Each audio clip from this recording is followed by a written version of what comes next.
Another new project for the channel, guys. This is a 2003 Honda CRF 100.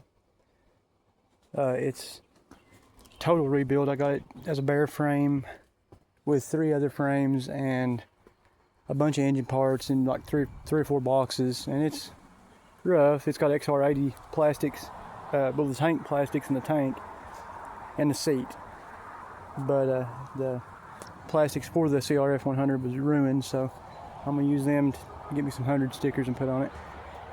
But it's got an incorrect back wheel on it. I'm gonna have to change that. I don't know what that crap's all about, but that wheel was mounted to that swing arm when I put it on there, so I just left it on there to roll it around. I'm gonna do a 120 kit in it. I was gonna do BBR, but I'm starting to like them TB parts 120 kits. They're not bad. They're 58mm bore, just like the BBR, but they're 12-to-1 compression, and the cylinder that comes with them has a ports in the side of it for the oil cooler, which I had to run on my white one. So I think it'll be a pretty cool project. I've also got one of my, it looks kind of stupid because it's not bolted up, but got one of my frame cradles I made. I ain't gonna buy one from BBR for $200 when I can make one for nothing.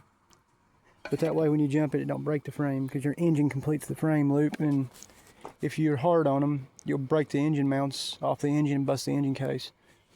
So that one's coming up. Give me a like, subscribe, follow me, and I'll post as I get along making progress on it. Also got this one.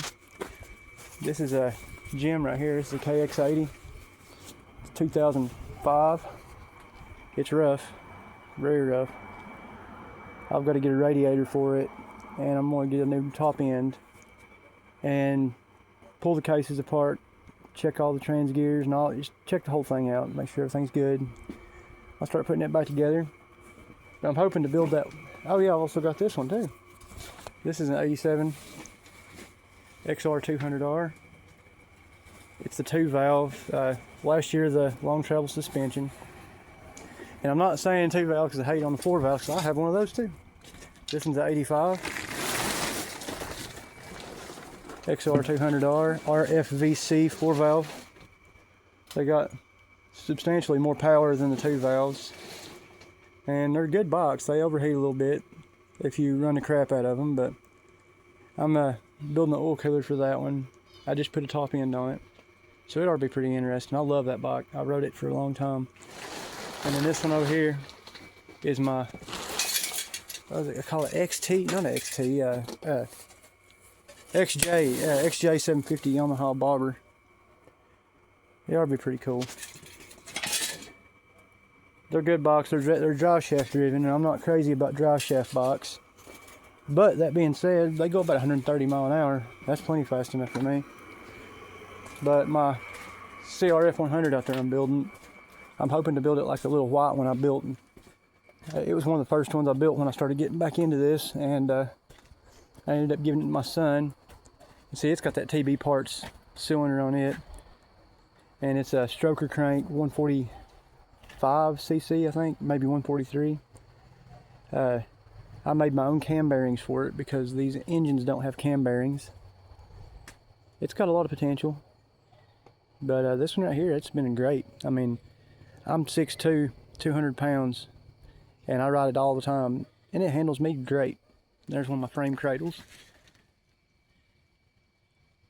It takes a lot of abuse, but when I make them frame cradles, I have just a bare frame with wheels on it. I build them on, and I make it to where you have to put a jack under it and jack it up to mount the cradle. That way, when you bolt it in and take it off the jack, it takes all the pressure off the engine. And you know, that's really the point of it, is to take the pressure off the engine. This is another one. It's a little mini I'm building. This one will be for sale pretty soon. But it's a Motovox frame, my custom forks I made myself. Not too shabby. I have a jig for my table. I make about 5 sets of these forks at a time. I put 7/8 tubing up here on top so you can run normal grips. This one's got hydraulic brakes and disc brakes in the back. It's not bad. It's a Predator 212 non-Hemi. And it's got the long intake on it, VM26 carb, flat top piston, thin head gasket, and billet rod and billet flywheel. It's not bad. Anyways, guys, I really appreciate you watching this. If you did, give me a like, subscribe, follow me, and watch these things come together. God bless y'all. Thank you, and have a good day.